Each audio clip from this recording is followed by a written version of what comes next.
people going on social media posting that they've made what they're calling mask exemption cards. They're fake, and they're using them to wear them in places where masks are now required by law. Some of them are using the Canadian Red Cross symbol. This is probably just for Minister Elliott again. I mean, what is your take on that? Do you think there needs to be stronger laws in place, perhaps from a provincial level, to make sure people aren't flouting the rules in this way? Yeah, I heard about that, and I first of all, I want to thank the Red Cross. What a great organization, and it's unfortunate that people are using their logos, and I understand they're going to possibly be taking action. But you know, this isn't the time to put fraudulent cards to get away and be able to go into the store. To be responsible. Don't be a scammer and say that you can't wear a mask and make up some fraudulent cards. It's unacceptable in my opinion. Everyone else is wearing a mask when you go into stores. Wear a mask. Wear a face covering. If you don't have a mask, wear a face covering.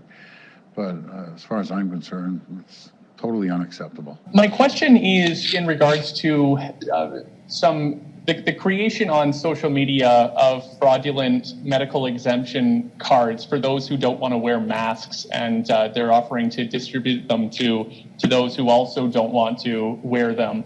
I'm just wondering if you could both respond to what you think about that, and if Dr. Davila, if you could clarify which precise medical conditions would actually qualify a person to not have to wear a mask indoors.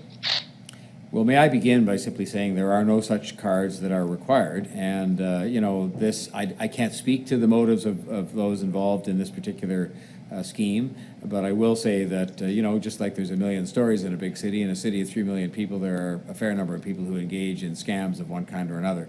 These kinds of cards are not required, and I would just hope that people would be very wary of purchasing one because it is not needed. And be very careful about who they're coming from. But they're not needed. I think that's the main thing to observe, and perhaps Dr. Davila can talk about the people who are entitled to an exemption under the bylaw.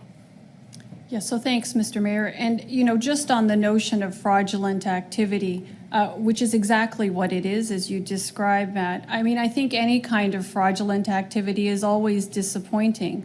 But I would point out that it is generally perpetrated by a very small number of people in our city. It is a big city, as the mayor points out. But thankfully, our sense is that as a city, we have banded together to fight COVID-19 together. And I would say that Torontonians, by and large, have really followed public health measures and have come together as a community to protect ourselves and each other as best we can. And we know when it comes to the issue of masks, this is perhaps one of the most community-oriented actions that each of us can take, and it's a relatively simple and inexpensive one. And I think it's really important. I can't say enough. I wear a mask to protect you. You wear your mask to protect me. How much more community-oriented can you get? And I think that's a very positive, a small measure, but still an important city-building measure that we can all engage in. When we talk about what is available, I won't go through a whole comprehensive list around what the bylaw says. Lots of details available on the website, but suffice it to say that there is no proof or card that needs to be shown in and around those medical conditions that might actually prevent somebody from safely wearing a mask. We know that younger children are exempt from that, for example, and those who have a condition of any kind, a medical condition that makes it complicated to wear the mask for a variety of reasons. It may be a question of breathing or heart troubles, or it may be a question of a developmental or a cognitive issue that makes it difficult to take on and off the mask. Those are a few of the conditions. But suffice it to say that so far, what we have observed in the community is an increase in mask use, which fundamentally shows that we are, as a city, really, I think, very community-oriented and interested in actually protecting each other. Can I just add one more thing, Brad? The notion that people are out selling these cards implies that there are people out there interested in buying them. And you know, I think consistent with what Dr. Davila said, people are responding to the advice and yes, a bylaw that requires them to wear a mask, whether it's in indoor spaces or on the transit, on their own, because they understand it's making a difference. They can see that we're doing better while we still have work to do than in other places where this is not as prevalent.